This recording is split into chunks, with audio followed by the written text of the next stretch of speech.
persembahan dan perpuluhan dapat ditransfer melalui BCA 857 050 5000 atas nama GBI Musi Palam Indah atau scan barcode QR kode GBI Musi Palam Indah.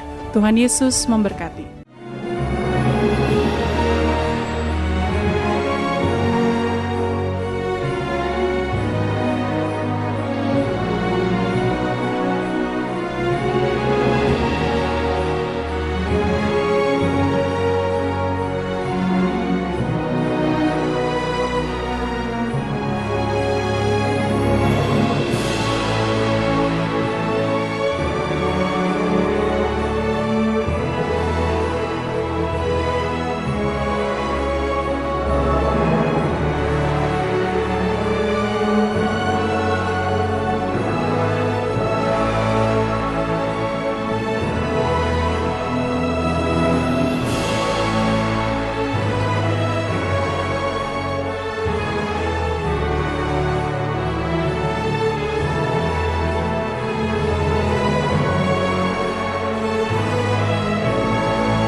Shalom Bapak Saudara, puji nama Tuhan, apa kabar semuanya?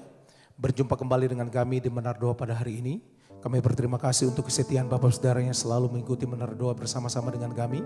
Dan Bapak Saudara yang ada di Holy Spirit Room dan juga Bapak Saudara yang mengikuti secara online. Mari kita siapkan hati kita bersama-sama hari ini. Kita datang kepada Tuhan, kita minta biarlah Tuhan hadir, Tuhan melawat kita bersama-sama. Mari kita satukan hati, kita akan berdoa bersama-sama Bapak Saudara. Hari ini ya Tuhan, kami datang ya Tuhan. Bersama-sama ya Tuhan, kami rindu berjumpa dengan Tuhan di menara doa ini ya Tuhan Yesus. Tuhan tolong kami, kami percaya bahwa Tuhan Engkau baik dalam hidup kami. Bahwa kami lebih lagi ya Tuhan hari ini, kami rindu berjumpa dengan Tuhan secara pribadi. Urapi kami, doa pujian dan penyembahan firman Tuhan yang akan mengubahkan seluruh kehidupan kami. Terima kasih Tuhan Yesus, haleluya. Mari kita siapkan hati kita bersama-sama Bapak Saudara. Terima kasih Tuhan Engkau baik ya Tuhan, haleluya. Ku masuk ke hadirat-Mu di tempat kudus-Mu Tuhan. Tiada kata-kata selain puji dan sembah.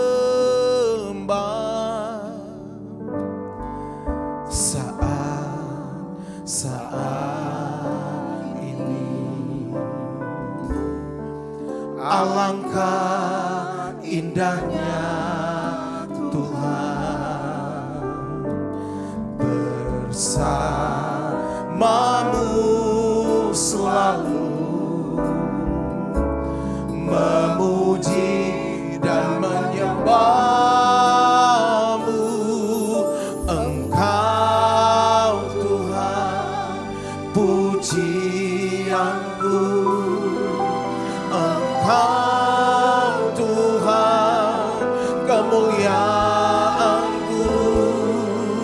Kekudusan-Mu penuhi tempat ini. Kami sembah Engkau ya Tuhan. Ku sembah Kau dalam bait-Mu. Ku tersungkur di kemuliaan-Mu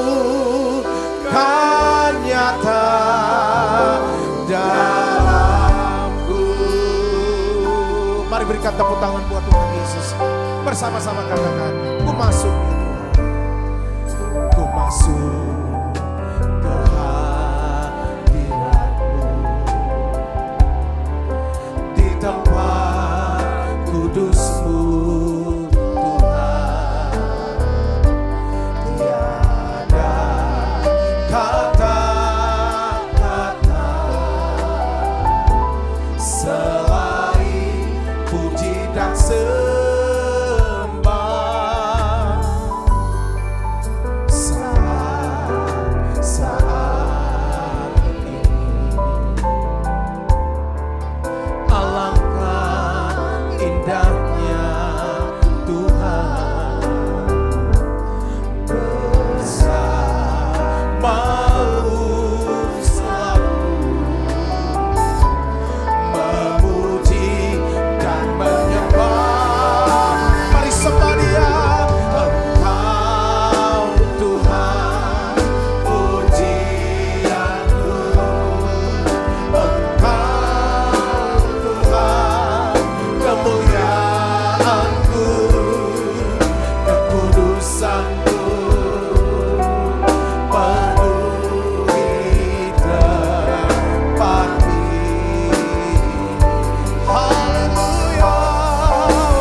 kekudusan-Mu penuhi tempat ini. Kami sembah Kau Tuhan, ku sembah Kau dalam bait-Mu, ku tersungkur di kaki-Mu, hingga kemuliaan-Mu kan nyata dalamku.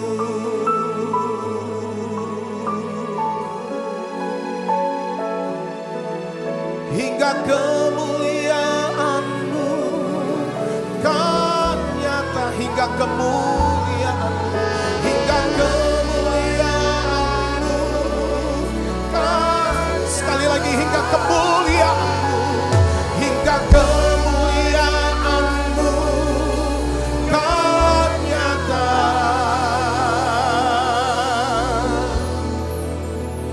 dalamku.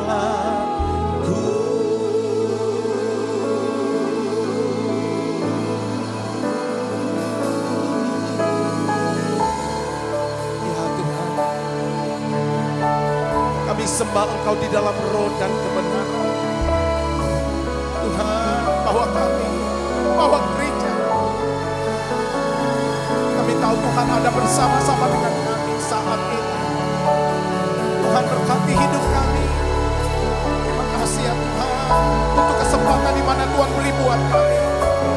Bahwa kami ya Tuhan Yesus, untuk kami dapat menyembah Engkau Tuhan Yesus. Tak seorang pun seperti Tuhan.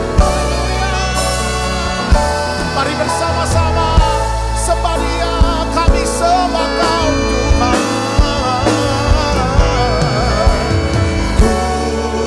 Ku sembah Kau dalam roh dan kebenaran.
dalam hadirat.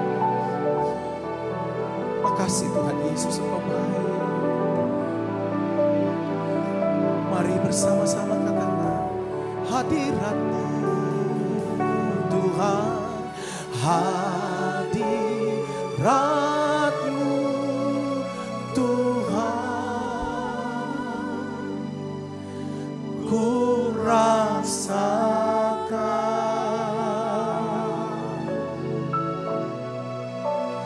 kekudusan-Mu Bapa, penuhiku,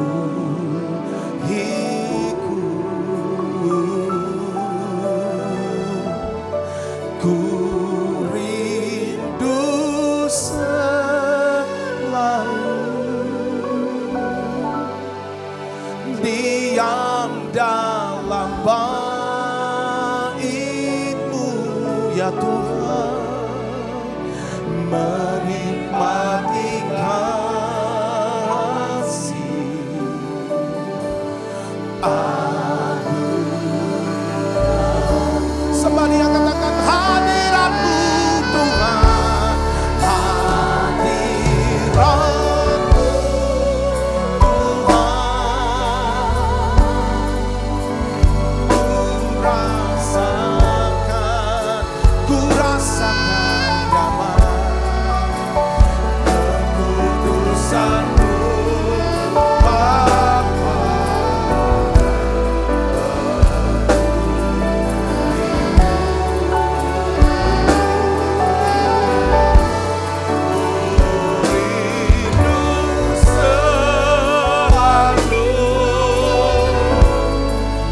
diam dalam bait-Mu,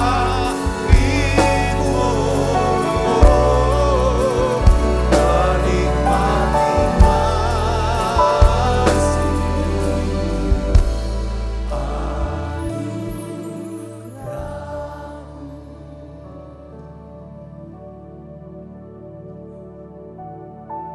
Tuhan, kasih-Mu layakkan setiap kehidupan kami Tuhan.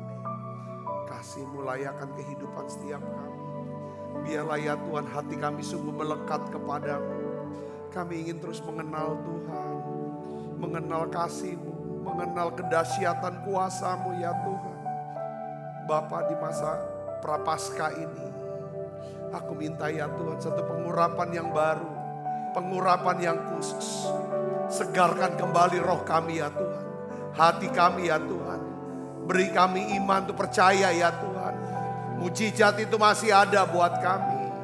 Tuhan Yesus, kami berdoa, bawa kami Tuhan, kasih-Mu layakkan hidup kami.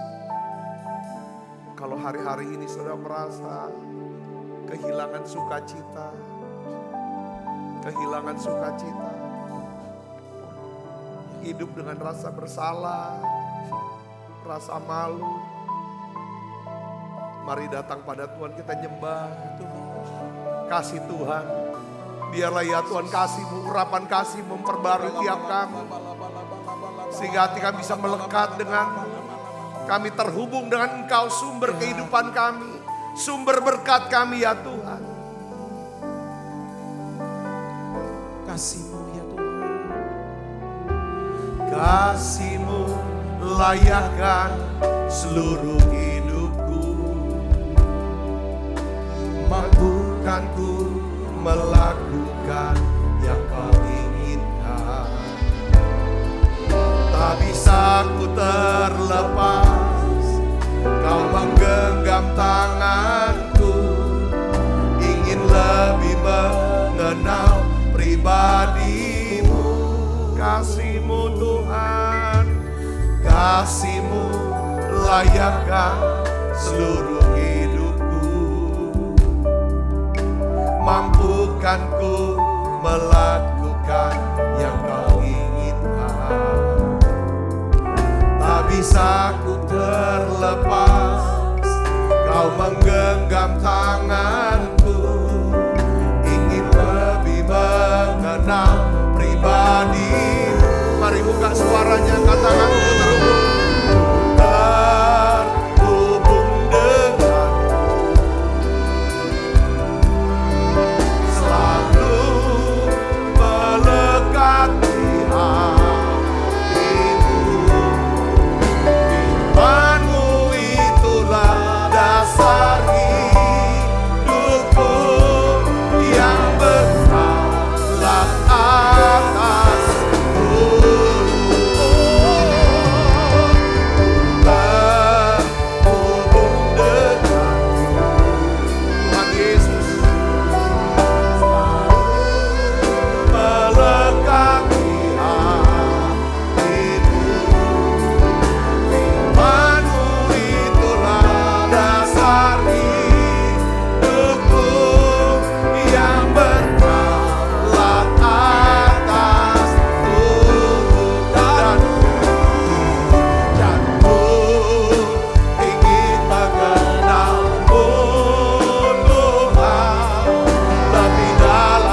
Damai sejahtera-Mu yang melampaui segala akal memelihara hati dan pikiranku ya Tuhan dalam Kristus Yesus. Aku berdoa angkat tanganku ya Tuhan untuk setiap anak-anak-Mu yang hari-hari ini sedang berjuang bergumul dengan sakit penyakit. Aku berdoa Bapa dalam nama Yesus, oleh bilur Yesus semua yang sakit Tuhan sembuhkan. Terima saudaraku, terima dalam nama Yesus. Terima kasih Tuhan, terima kasih. Aku percaya mukjizat masih ada ya Tuhan. Tuhan, aku berdoa untuk setiap anak-anak-Mu ya Tuhan. Biarlah Engkau yang berusaha, yang bekerja. Aku minta Tuhan berkat keuangan buat mereka. Apapun yang mereka kerjakan, mereka sentuh. Berhasil, menjadi berhasil dalam nama Yesus. Terima kasih Tuhan, terima kasih. Engkau sendiri ya Tuhan akan berikan roh kelimpahan itu buat setiap kami. Terima kasih Tuhan berbicara buat kami. Berikan hati Tuhan. Untuk kami terus ingin mengenal Tuhan lebih dalam lagi. Kami ingin membawa banyak orang bisa menjadi percaya kepada Yesus. Terima kasih Tuhan, terima kasih. Beri kami otoritas kuasa-Mu ya Tuhan. Dalam nama Yesus. Semoga kita yang siap menerima firman, hati gembira. Sama-sama katakan amin. Tangan yang meriah saudara. Silakan kembali Ibu Bapak. Ya. Shalom saudara. Jadi kita berada minggu, boleh kata minggu suci ya, minggu di mana kita akan memasuki masa Paskah. Saya ingin saudara membagikan tentang jadi kematian Yesus di atas kayu salib dan kebangkitannya saudara. Ya, itu bukan hanya untuk menyelamatkan ya hidup kita, menyelamatkan kita dari dosa, tetapi ada satu hal yang sangat penting saudara, yaitu apa saudara? Memberikan kita otoritas, memberikan kita kemenangan atas iblis yang berkuasa atas maut. Saudaraku, jadi hari ini saya ingin ajak saudara untuk renungkan ya tentang strategi daripada iblis yang berusaha untuk memisahkan kita, menjauhkan kita dari hadirat Tuhan. Iblis akan berusaha setiap saat bagaimana dia cari cara supaya saudara dan saya itu jauh dari Tuhan. Saudaraku, jauh dari Tuhan artinya apa? Hati kita gak melekat sama Tuhan. Kita tinggalkan Tuhan. Kita tinggalkan Tuhan artinya apa? Kita tidak pernah mau melibatkan Tuhan dalam segala aspek hidup kita. Tuh, iblis tahu ketika kita jauh, dia bisa jauhkan kita dari Tuhan. Saat itulah dia bisa kuasai kita. Nah, oleh karena itu saudara, saya ingin beritahu kepada kita semua ya kan, bahwa kita hidup dalam dunia yang tidak netral. Ya saudara, setiap hari waktu kita bangun, kita berada bukan di zona yang nyaman, tapi kita berada di medan peperangan rohani setiap hari, setiap saat. Hari ini saya akan berikan judul khotbah saya yaitu taklukkanlah iblis ya yang menyerang pikiran kita. Jadi iblis tuh nggak nyerang daripada badan kita, saudara, tubuh kita atau uang kita segala macam. Yang dia serang itu adalah apa? Pikiran kita. Jadi peperangan ini bukan untuk kita perang, ini bukan untuk bikin kita jatuh, bikin kita dan lain sebagainya. Tetapi saudara, ini untuk kita bisa menegaskan bahwa kemenangan Tuhan sudah berikan kepada setiap kita. Nasihatnya adalah 1 Petrus 5 ayat 8, kita baca sama-sama saudara yuk. Kita baca 1, 2, 3. Sadarlah dan berjaga-jagalah, lawanmu si iblis berjalan keliling sama seperti singa yang mengaum-ngaum dan mencari orang yang dapat ditelannya. Saudara, jadi sekali lagi saya mau katakan peperangan terbesar kita itu bukanlah di luar, tetapi di dalam pikiran kita. Ya, tempat iblis menabur kebohongannya, keraguan dan rasa bersalah. Tapi Tuhan tidak akan membiarkan kita hidup tanpa perlindungan. Dia akan memberikan kita, dia sudah memberikan kita apa? Senjata ilahi yang berkuasa untuk meruntuhkan benteng-benteng. Benteng-benteng itu adalah pikiran-pikiran, saudara. Maksudnya kebohongan atau dusta yang iblis tanamkan, saudara, di dalam pikiran kita. Nah, saya ingin bagikan secara singkat, saudara, karena ya saya beberapa waktu yang lalu ngobrol, sharing, saudara, dengan orang yang saya juga belum kenal, belum pernah ketemu. Dia bukan jemaat kita, saudaraku. Dia menceritakan tentang bagaimana perubahan perilaku, lalu keputusan yang diambil oleh suaminya. Ya kan, dikatakan bahwa suami saya itu orangnya baik. Seumur pernikahan kami dia orang yang baik. Tapi ketika dia mengenal dengan seseorang dia kenal. Tiba-tiba perilakunya berubah. Lalu mengambil keputusan untuk apa? Menceraikan saya, kata si ibu ini. Saya mulai nangkep saudaraku. Jadi di setiap keputusan-keputusan yang kita ambil, setiap perilaku-perilaku atau kebiasaan-kebiasaan atau perbuatan yang kita lakukan. Saudara tahu ya, saya mau bilang di balik setiap perbuatan dosa, kebiasaan-kebiasaan buruk, di sana di balik itu ada kebohongan-kebohongan yang dia percayai.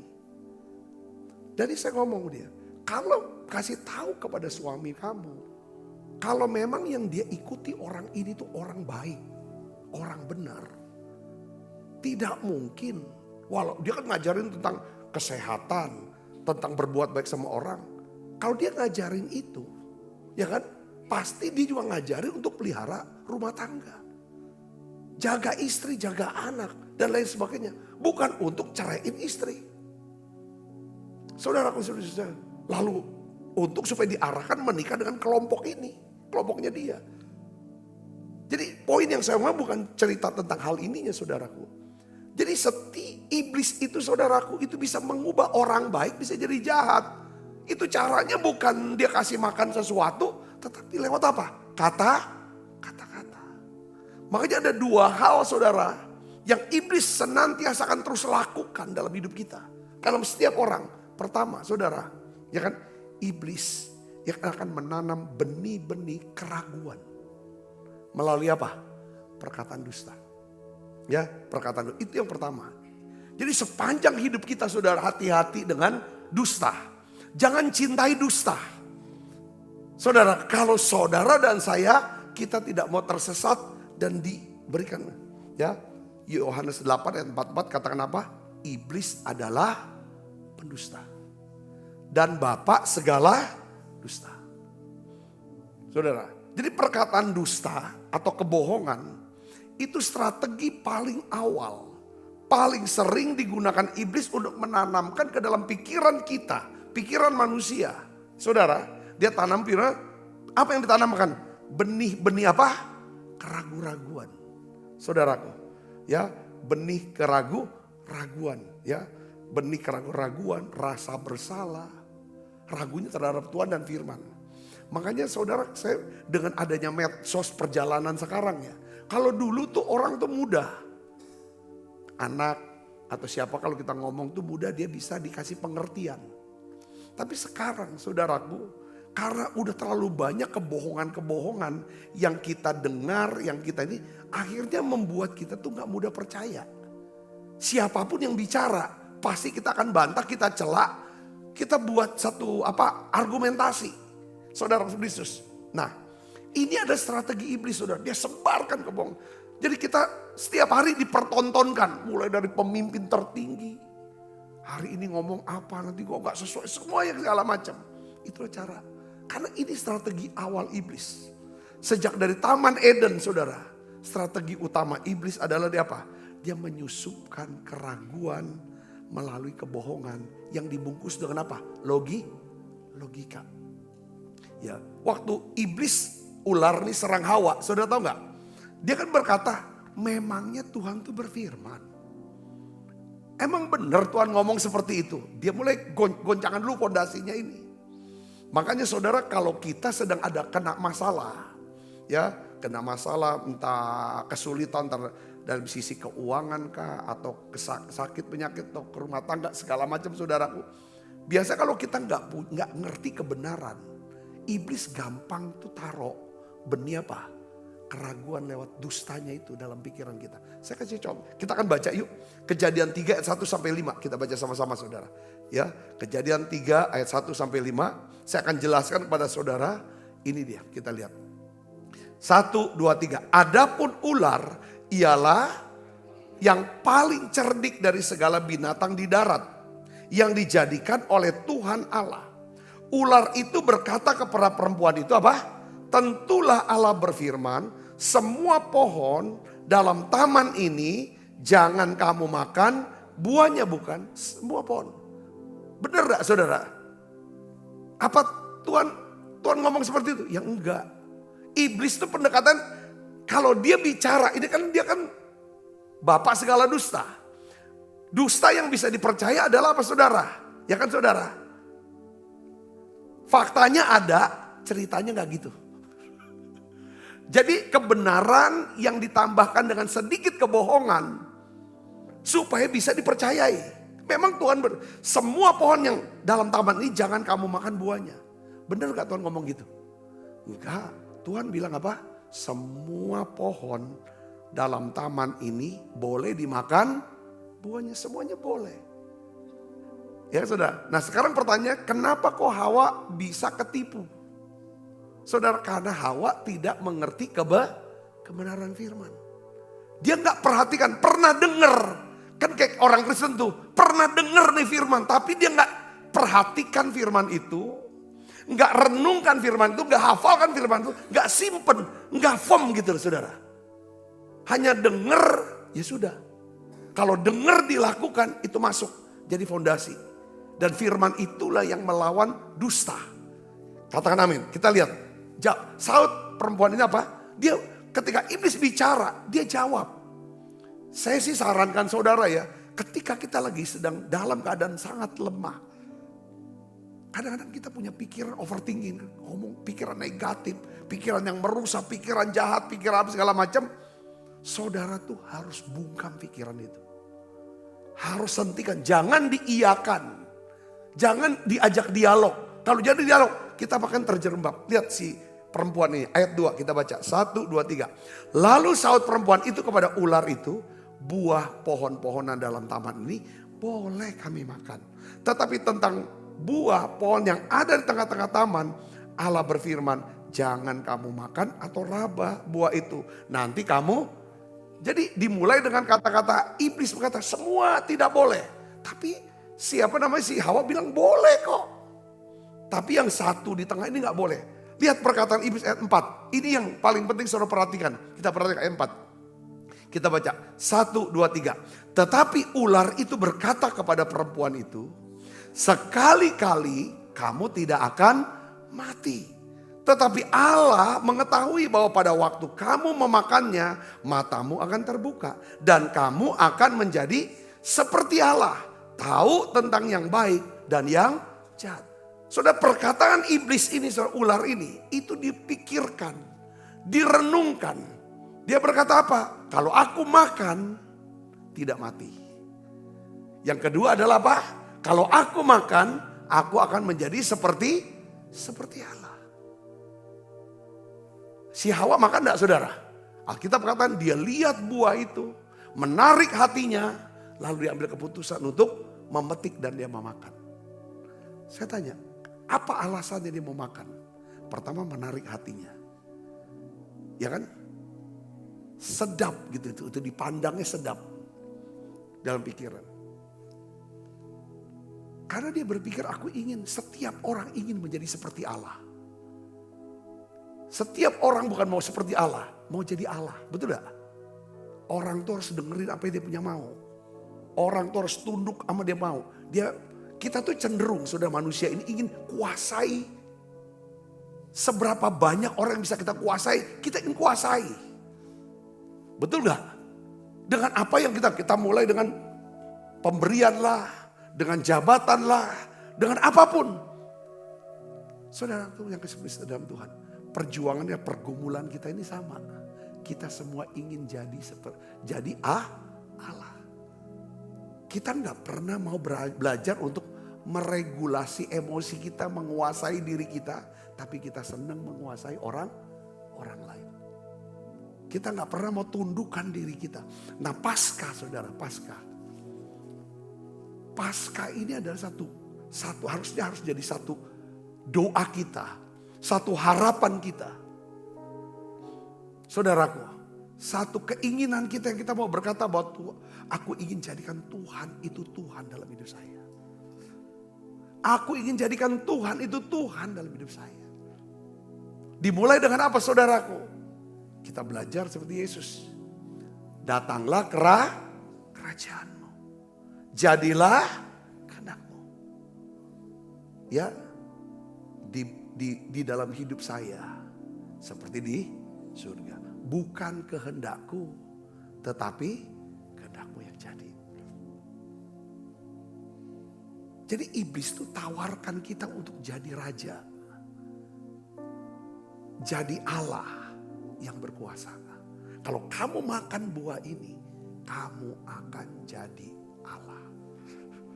Ya kan? Kamu akan menjadi seperti Allah. Tahu mana yang baik, mana yang jahat.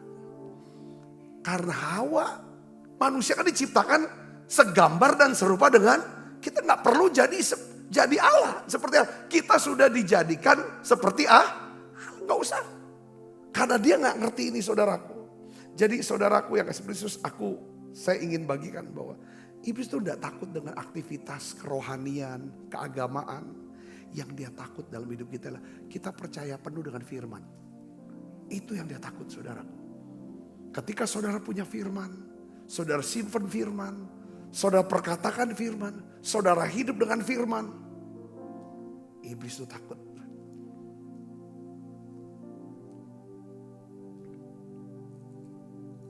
Kalau kita nggak mau taklukkan ya, tawan pikiran-pikiran negatif, pikiran-pikiran yang jahat, saudara, pikiran-pikiran yang merusak, saudara, maka pikiran itu akan merusak hidup kita.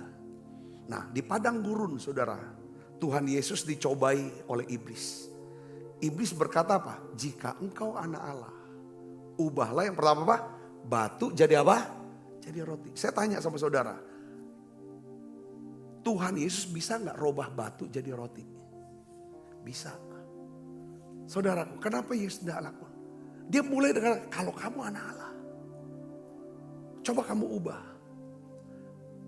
Saudara, tapi Yesus saudara tidak jawab berdasarkan emosi dia. Dia berkata apa? Ada tertulis. Hari ini saudara kita bisa atasi kebohongan iblis. Saudaraku. Ya kenapa Tuhan Yesus gak mau lakukan itu karena yang perintah bukan bapaknya. Walaupun dia bisa, karena yang perintah bukan Bapa di sorga, maka dia tidak lakukan. Yang kedua memang dia sedang berpuasa. Yang saudaraku. Yang ketiga sepertinya perkataan iblis itu saudaraku adalah perkataan. Jadi gini saudara. Yesus menjawab setiap perkataan dusta dari iblis itu dengan apa? Kebenaran firman Tuhan. Jadi caranya gimana ya? Saudara ngatasi dusta iblis, supaya kita bungkam ini dusta ini kita bungkam. Alkitab katakan kita harus menyembah, katakan menyembah. Penyembahan mengkoreksi, mengalihkan fokus perhatian kita dari perkataan dusta iblis kepada perkataan kebenaran firman Tuhan. Katakan amin. Katakan amin. Nah ketika Ayub saudara itu dihabisin semua. Hartanya, anaknya, penyakitnya. Semuanya saudara. Apa yang dibuat oleh Ayub? Alkitab katakan Ayub sujud tersungkur kepada Allah. Dia sembah dia. Hari ini saudara, ya kan, kalau ada di dalam pikiran saudara hari-hari ini, pikiran atau suara-suara yang tidak membangun, yang tidak menguatkan, tidak mau damai, saya mau katakan itu bukan dari Tuhan. Katakan amin. Yang kedua saudara, pertama iblis dia akan serang kita dengan segala dusta kita. Ya kan? Yang kedua adalah, ya kan, iblis menyerang identitas dan mendakwa kita sepanjang hidup kita. Pertama dia kasih kata-kata dusta. Kalau dengar saudaraku ya, betapa hebatnya kuasa Kristus, kuasa Tuhan. Pasti ada suara yang bilang, oleh bilur Yesus kamu telah disembuhkan. Jadi semua firman-firman kalau kita mau, ini kan saudara, itu bisa ada ketika kita ada masalah. Apa benar? Itu pertama, serangan iblis yang pertama adalah dia menebarkan dusta. Yang kedua adalah dia menyerang identitas dan mendakwa sepanjang hidup kita. Wahyu 12 ayat 10 katakan apa? Iblis disebut sebagai apa? Pendakwa. Ya. Iblis tahu bahwa orang yang hidupnya dikuasai oleh rasa bersalah, penghukuman, itu akan berhenti bersuara. Mereka akan diam dan akan menyerah. Berapa banyak orang tuh berhenti melayani, berhenti berdoa, berhenti berharap. Karena mereka berpikir gini, saudara, aku udah gak layak lagi nih. Aku udah gak berguna lagi. Tuhan udah gak bisa pakai aku lagi. Jadi iblis tuh saudara, kalau dia dakwa, dia ingatkan dosa-dosa masa lalu kita. Yang sudah diselesaikan oleh Yesus di atas kayu salib. Pada waktu kita bertobat, waktu kita percaya Yesus, setiap kita adalah ciptaan yang baru. Yang lama sudah berlalu, yang baru sudah datang. Nah iblis saudaraku, ya kan? Kalau misalnya dia akan goda kita, cobai kita, supaya kita jatuh dalam dosa. Ya kan? Kalau kamu makan buah itu, sekali-sekali kamu gak akan mati. Justru kamu akan seperti Allah. Waktu saudaraku, waktu. Jadi saya sering ngomong begini. Dia akan cobain kita, ya kan? Dengan dia kasih tahu bahwa semua orang juga lakukan hal yang sama. Semuanya orang juga buat seperti itu. Itu tuh gak dosa, itu tuh gak salah. Kalau kamu gak lakukan, kamu gak akan bisa dapat apa-apa nantinya. Saya perhatikan itu. Waktu kita lakukan saudara, apa yang terjadi? Iblis akan pertama dia dustai kita. Apa yang salah dia bilang benar. Apa yang benar itu adalah salah. Waktu kita lakukan apa yang salah, saudaraku, maka dia akan muncul sebagai apa? Pendakwa. Kamu udah bersalah, kamu udah berdosa. Dosa kamu gak mungkin bisa diampuni lagi. Kita udah tobat tuh, sehingga apa? Kita hidupnya hilang sukacita, hilang damai sejahtera. Terus menerus. Jadi sebelum kita bersalah, dia akan sebarkan kebohongan supaya kita jatuh dalam dosa. Lalu kita jauh dari Tuhan. Waktu kita mau datang ke Tuhan untuk bertobat, untuk ibadah, untuk berdoa, untuk melayani. Dia bilang kamu udah gak layak kok. Kamu gak berharga. Percuma gak diterima lagi. Itulah cara kerja iblis saudaraku. Tapi kebenarannya hari ini saya mau katakan saudaraku. Yaitu apa? Roma 8 ayat 1 berkata apa? Tidak ada penghukuman. Tidak ada penghukuman. Bagi siapa? Bagi mereka yang ada dalam Kristus. Kalau saudara hidup terus. Ya. Dalam tuduhan-tuduhan. Kalau tuduhan-tuduhan bisa membungkam suara kita. Tetapi kasih Tuhan berkuasa untuk membangkitkan hidup kita. Yang percaya katakan amin. Katakan amin. Ketika suara tuduhan begitu nyaring. Saudaraku. Saudara nangkap gak di sini? Ya kan? Dia akan bertindak terus jadi pendusta. Dia akan sebar kata-kata dusta.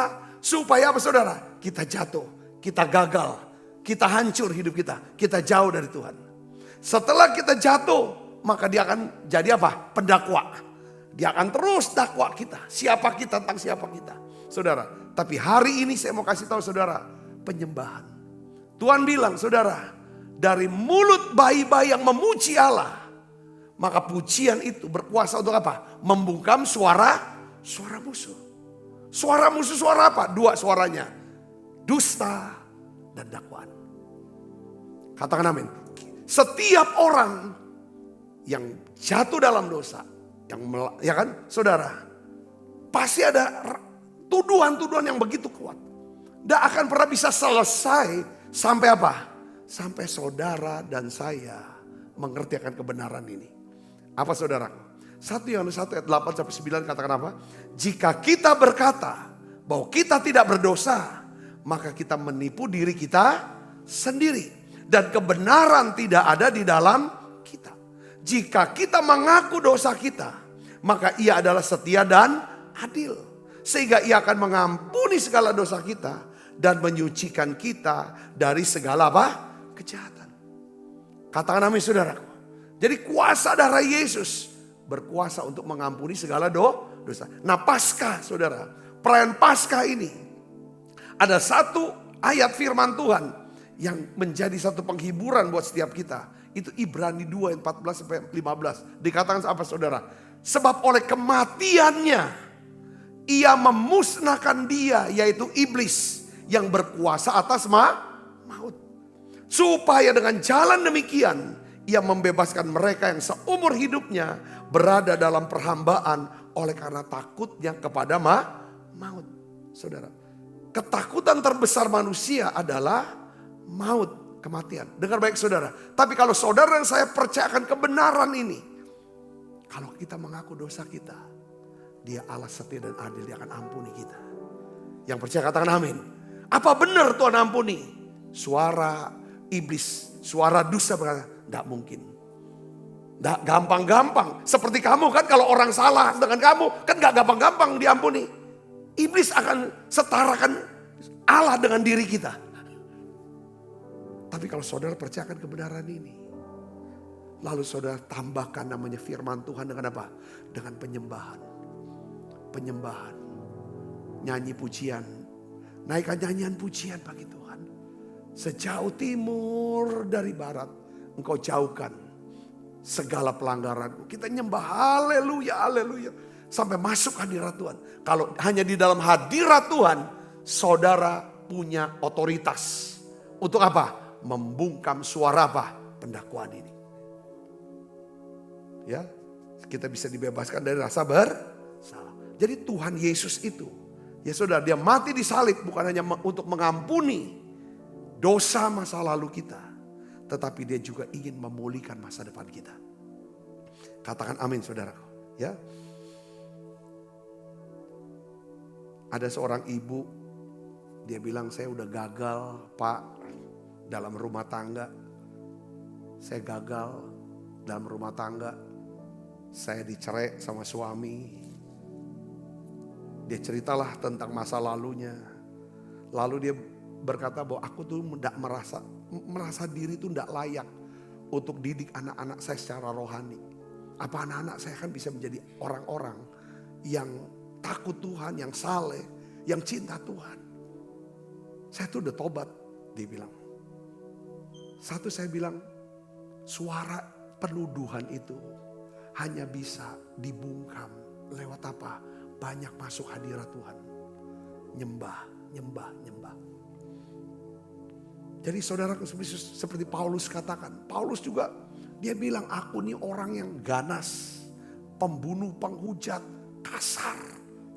Ya kan, aku ini orang seperti itu. Dia hidupnya terus dihantui dengan apa? Rasa bersalah. Rasa tertuduh, penghukuman.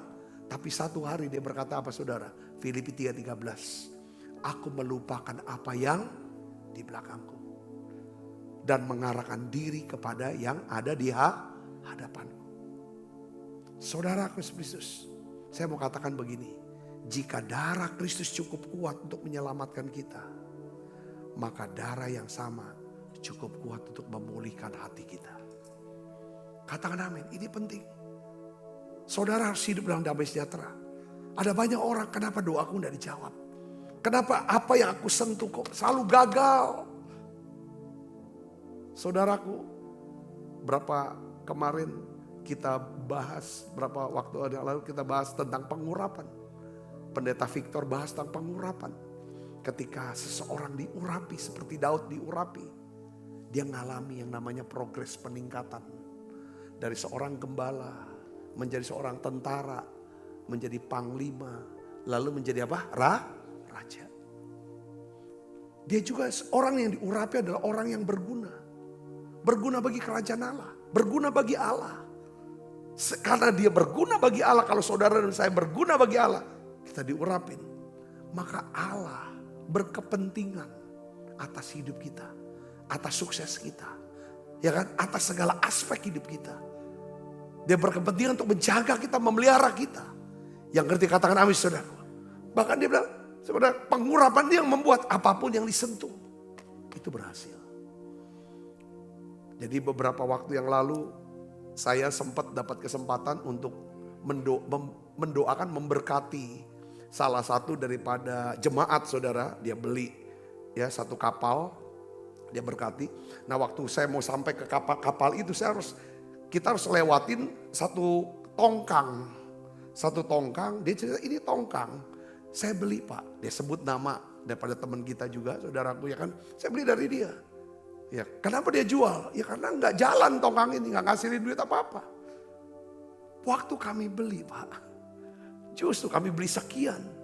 Nggak lama kemudian orang tawar 3 kali lipat harganya. Tapi kita pikir mau terima duit atau apa? Nggak lah, kita nggak mau jual. Lalu rupanya tongkang ini justru tongkang yang menghasilkan uang. Lalu dia bersaksi lagi saudaraku. Ya kan? Kami ini join untuk beli kapal dengan teman, dia bilang partner ini. Selama bersama dengan partner ini, kapal ini gak jalan-jalan, gak dapat angkutan. Sudah orang mau, saya batal. Akhirnya saya pikir, ya sudahlah, saya ambil semua sahamnya. Kami beli semua. Hari dimana kami beli, kita belum lunasin itu orang itu. Ini kapal jalan semua. Kembali kepada apa saudaraku? Ketika saudara dan saya, saudaraku, ya kan, diurapi hidup dengan damai sejahtera. Yang penting hidup dengan damai sejahtera.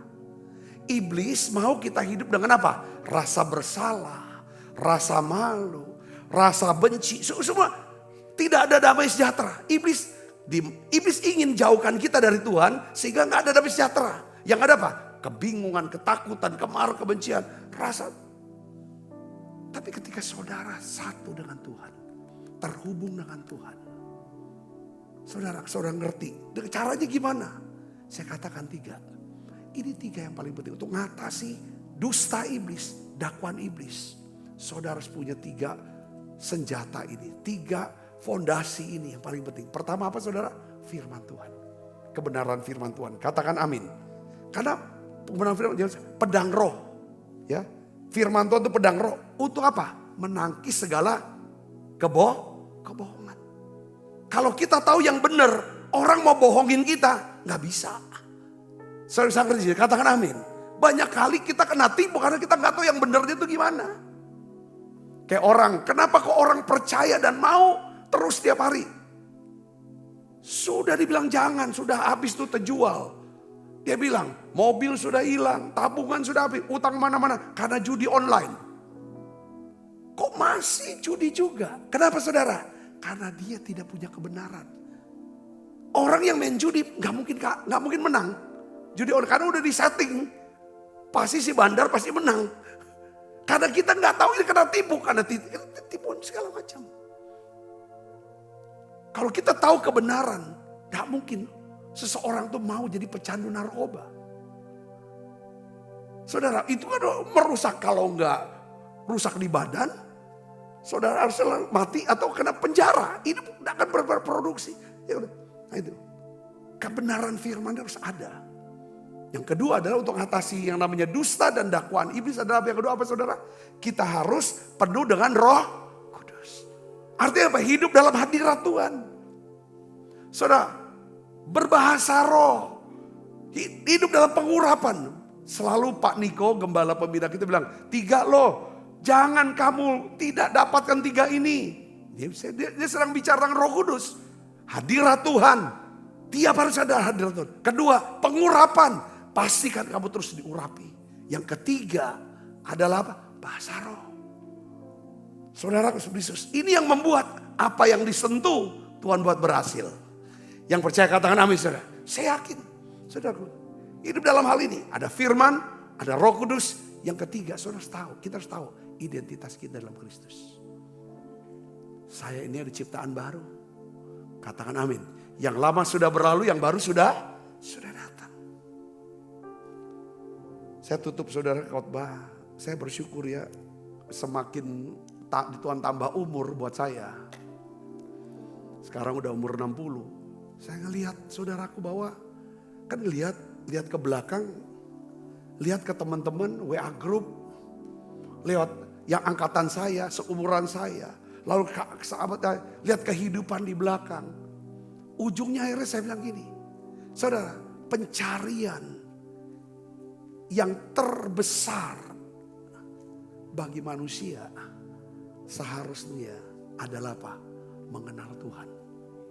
Mengenal Tuhan. Ini kunci. Cari dahulu kerajaan Allah dan kebenaran. Semuanya akan ditambahkan. Saya lihat orang yang seumur hidupnya pencariannya itu duit. Bagaimana caranya bisa dapat duit? Dan betul dia dapat duit. Untuk dapat duit pun bagaimana caranya dia korbankan segala hal. Entah hubungan, entah apa dan lain sebagainya saudaraku. Dia dapat. Dan usianya, waduh di atas saya. Kosong kok. Rumah tangga, campak, hilang.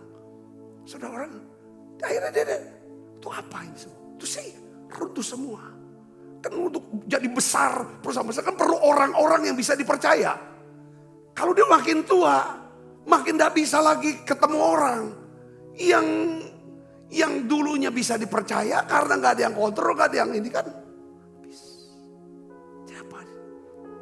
Tapi saya melihat orang-orang yang dia cari Tuhan dari muda. Jadi berkat hidupnya. Saudaraku, saya melihat anak-anaknya, mantunya, cucunya semuanya benar-benar jadi berkat. Dia sadar Tuhan ampuni aku. Aku mau lebih sungguh-sungguh Tuhan. Tapi kita gak bisa, harus sadari dua pribadi yang selalu ngomong dusta dakwah. Dusta dakwah ini iblis. Dia mau dustai kita supaya kita tidak lagi cari kerajaan Allah dan kebenarannya. Jadi yang kita kejar itu ada sesuatu yang memang jangan kita kejar. Ada banyak orang kan.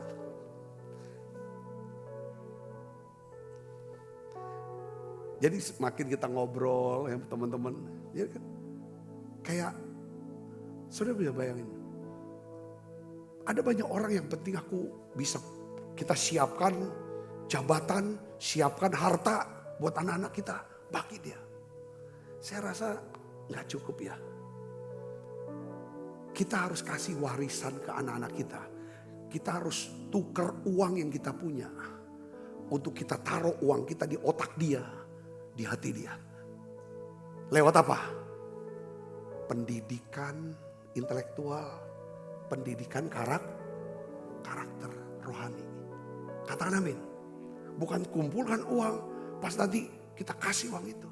Contoh, siapa yang pernah dengar nama Rehabeam? Rehabeam punya bapak siapa namanya? Salomo. Siapa orang yang lebih kaya dari Salomo? Siapa orang yang lebih berkuasa dari Salomo? Salomo kasih jabatan ke Rehabeam. Kasih segala kekayaan, pasukan. Ujungnya apa? Nggak nyampe setahun. Kerajaan Salomo, kerajaan Daud, kerajaan Israel begitu hebat, kokoh. Buyar semua. Dari 12 suku, cuma tinggal satu suku dia. Udah kabur semua. Kenapa? Karena nggak ditinggali yang di sini dari sini. Karena iblis itu bikin kita terlena gitu saudaraku. Oh ini itu nggak buat apa-apa. Tapi hari ini kita belajar. Pertama, kita butuh firman, belajar. Kita ada menara doa tiap hari, belajar firman. Kita sering belajar. Terus minta Roh Kudus. Terus bicara apa? Hadirat. Harus ada hadirat tiap hari. Kedua apa? Pengurapan. Diurap, pastikan kita diurapi Tuhan. Tiga apa? Bahasa. Terus identitas kita tahu siapa kita. Aku ini anak Tuhan loh. Katakan amin. Kau punya otoritas atas iblis. Atas dosa. Dan aku hidup dalam kelimpahan. Akan punya panggilan. Ada tugas. Ya kan saudara. Saudara berkati di pesan ini amin. Ya kita pakai berdiri. Dan ku terhubung denganmu. Selalu melekat di hatimu. Firman-Mu itulah dasar hidupku yang berdaulat. Kita siapkan diri makan perjamuan kudus saudaraku. Terhubung denganmu. Selalu melekat di hatimu.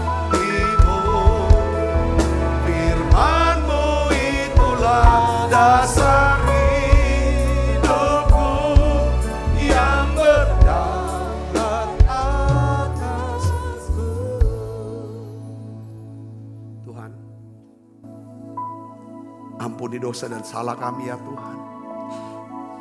Kalau kami mempercayai kebohongan-kebohongan, sehingga ya Tuhan, kami jauh dari Tuhan. Kami tidak lagi hidup dalam damai sejahtera, tapi kebingungan, kekhawatiran, ketakutan, rasa bersalah, rasa terhukum. Hari ini Tuhan, kami rendahkan diri kami sujud di kaki-Mu. Ampuni dosa dan salah kami Tuhan. Kami percaya ya Tuhan, Kau Allah setia dan adil. Kau ampuni semua kami Tuhan. Makasih. Makasih Tuhan. Engkau pulihkan, Engkau bukan hanya mengampuni masa lalu kami, tapi Engkau akan memulihkan masa depan kami Tuhan. Terima kasih. Hari ini Tuhan, biarlah ya Tuhan kami mau punya kebenaran firman, pengetahuan kebenaran firman. Kami mau hidup ya Tuhan dipenuhi dengan Roh Kudus-Mu. Kami ngerti tentang identitas kami Tuhan. Sehingga kami tahu apa yang menjadi panggilan hidup kami. Sebab apa yang telah kepadamu telah aku terima dari Tuhan. Yaitu buat Tuhan Yesus pada malam waktu serahkan mengambil roti. Dan sudah itu mengucap syukur atasnya. Ia memecah-mecahkannya dan berkata, inilah tubuhku yang diserahkan bagi kamu. Perbuatlah ini menjadi peringatan anak-anak saudaraku. Bukankah roti tangan kita ada persoalan kita dengan tubuh Kristus? Mari makan dalam nama.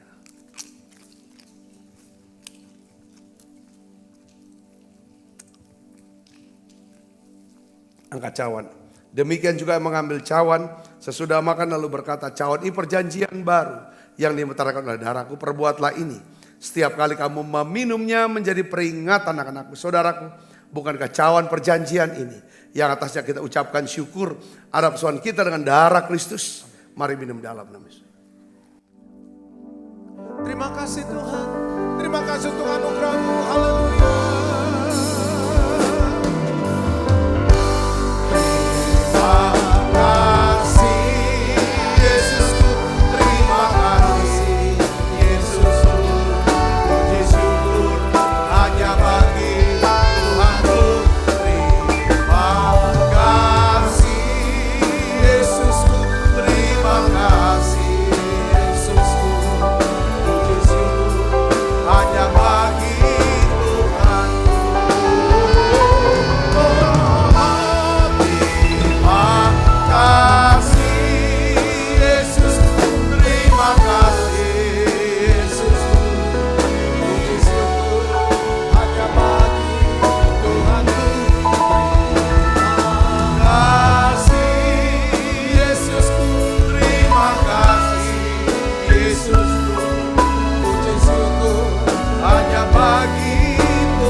Kasih Kristus terimalah berkat yang berlimpah-limpah daripada Allah Bapa di dalam anaknya yang Tuhan Tuhan kita Yesus Kristus. Persuan yang manis para Roh Kudus menyertai kita semua mulai saat ini sampai Yesus datang menjemput kita permai dan sampai selama-lamanya. Semua kita yang percaya dan berkati sama-sama katakan amin. Tuhan berkati saudara.